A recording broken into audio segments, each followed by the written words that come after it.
Shalom, kita akan mempelajari pelajaran sekolah sahabat kita pada saat ini. Sebelumnya mari kita berdoa.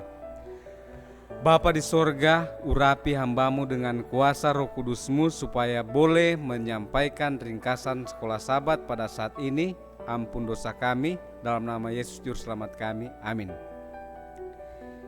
Judul pembahasan kita di sepanjang minggu ini yaitu Yesus Saudara Setia kita.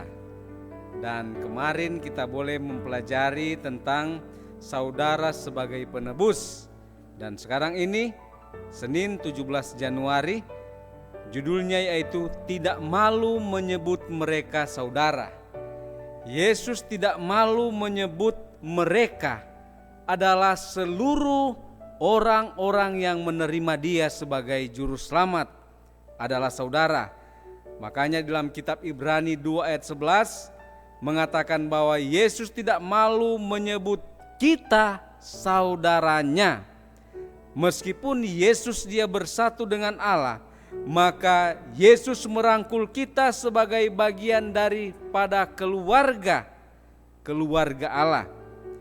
Saudaraku yang kasih, bagaimana apa yang terjadi, bagaimana solidaritas atau persaudaraan ini kontras dengan rasa malu publik yang diderita oleh para pembaca Ibrani dalam komunitas mereka. Di dalam Ibrani 10 ayat yang ke-33. Pada saat kita membandingkan dengan apa yang dialami oleh Musa di dalam Ibrani pasal 11 ayat 24 sampai 26, maka oleh iman Musa tidak mau disebut anak putri Firaun. Saudaraku yang kasih, kita melihat bagaimana pengalaman atau sejarah daripada Musa, bahwa dia adalah sosok yang sangat kuat pada saat itu. Kemudian apa yang terjadi dalam kehidupan Musa? Kisah 7 ayat 22, dia berkuasa dalam perkataan dan perbuatannya, sehingga hamba Tuhan Ellen G. White menyatakan bahwa dia adalah seorang yang disenangi oleh tentara-tentara Mesir, dan bahwa Firaun yang pada saat itu telah menetapkannya untuk menjadikan cucu angkatnya itu atau Musa sebagai penggantinya. Saudaraku yang kasih, Musa mendapatkan kesempatan istimewa.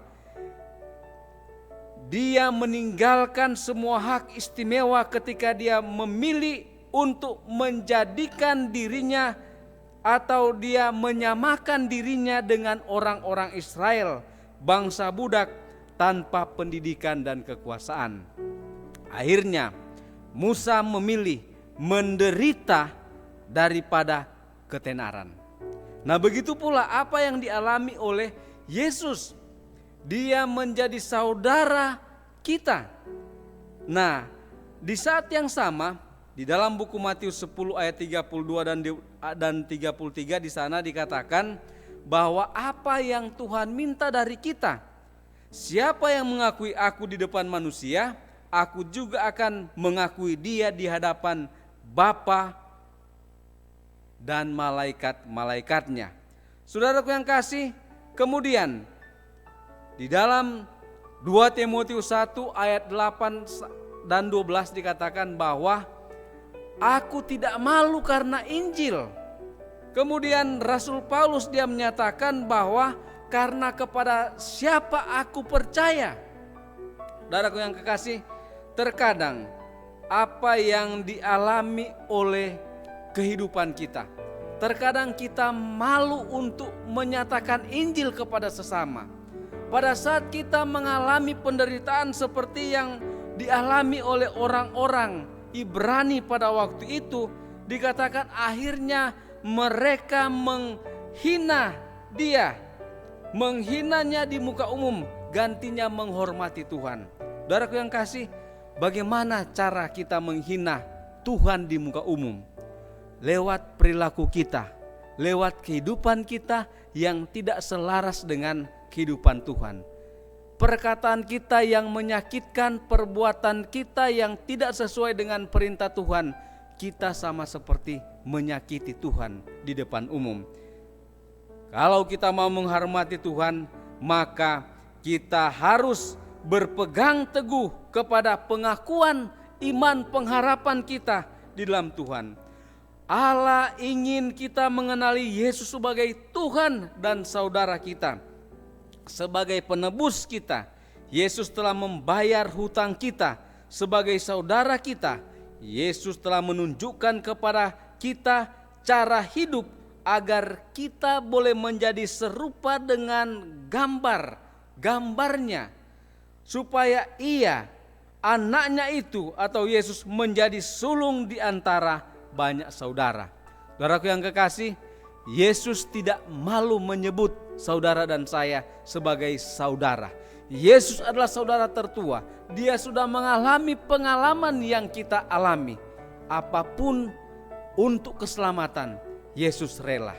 Dan akhirnya sekarang ini Dia memberikan kepada kita tawaran atau jaminan keselamatan. Maukah saudara dan saudari menjadi saudara Yesus? Maukah saudara rela untuk dihina, rela untuk mungkin menjadi malu? Tetapi janganlah kita pernah buangkan Yesus, karena Dia adalah sebagai juru selamat kita.